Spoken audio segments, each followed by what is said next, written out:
Hey everyone, it's Curtis. Um, Rest in peace to Marcellus Williams.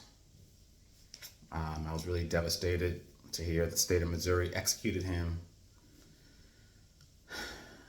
Um, it was heartbreaking. I spent maybe about a day or so just kind of grieving because I was involved with different organizations that were trying to save his life. And he is just one example of many of people who have been executed in this country, who have been innocent, who have been poor, and who have been black. So I urge you all to continue to fight to abolish the death penalty because the death penalty is modern day lynching. There was an interesting documentary that I watched a while ago called God Save Texas. Texas has put to death the most people in the country. And the former governor of Texas, Rick Scott, was talking about how, we need to keep the death penalty in case people kill police. So it's very much rooted in white supremacy. So that's another example of cop privilege, because when cops kill us, they get off. But when we supposedly kill them, it's a problem, and there has to be these drastic, very barbaric means to act as a deterrent. But I also want to kind of mention some of the politics behind this, because within the past couple of days, there have been, at least two innocent black men who have been executed, one in South Carolina and one in Missouri, by Republican governors. And in 2020, Donald Trump himself brought back the death penalty in response to the George Floyd rebellion. Now, the death penalty is very political, just like lynchings were political. Lynchings were oftentimes done as a way of terrorizing the black community on behalf of for the benefit of the Democratic Party.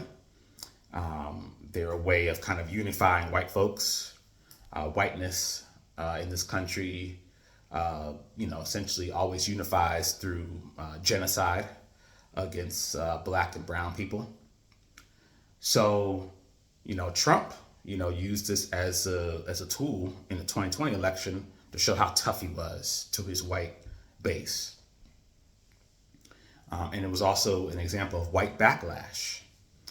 But, the thing to really note is that he really carried out most of these executions after he lost.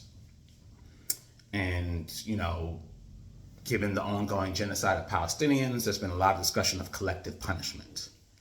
And Trump essentially executed 12 people, 5 of whom were black, many of whom were innocent, or, there was legitimate issues with the way they were convicted, constitutional issues, all white juries, etc. And again, doesn't matter whether they're innocent or guilty, the death penalty is lynching. And the state, particularly this white supremacist genocidal state, should not have the authority to execute anybody. And the death penalty itself is just barbaric, and it has no place in society that is supposed to embrace humanity. But essentially, he did this as a way of collective punishment. Black folks cost him the election. He oftentimes stated that it was Detroit and Philadelphia and Fulton County, which had all this voter fraud, i.e. black areas. So he just executed these people as a form of collective punishment, meaning that he executed these people as a way of getting back at the black community, which is oftentimes, what the Klan would do.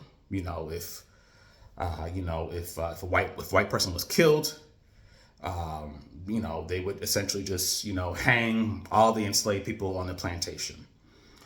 Or during Jim Crow, if a white person was killed, they would just find any black person to lynch. It wouldn't matter who the real killer was. They needed to, have some black blood to pay for the crime of harming the white person. So I think it's important to note that, because, there's been a lot of discussion about Trump and Kamala being the same, and Kamala being a cop. But Trump was a cop. All presidents of the United States are two things. They are responsible for executing the laws of the federal government, and they're also commander in chief. So executing the law or enforcing the law means you're a cop. So Trump was a cop. He maybe wasn't as long as a cop as Kamala was when she was district attorney, but Trump was a cop. And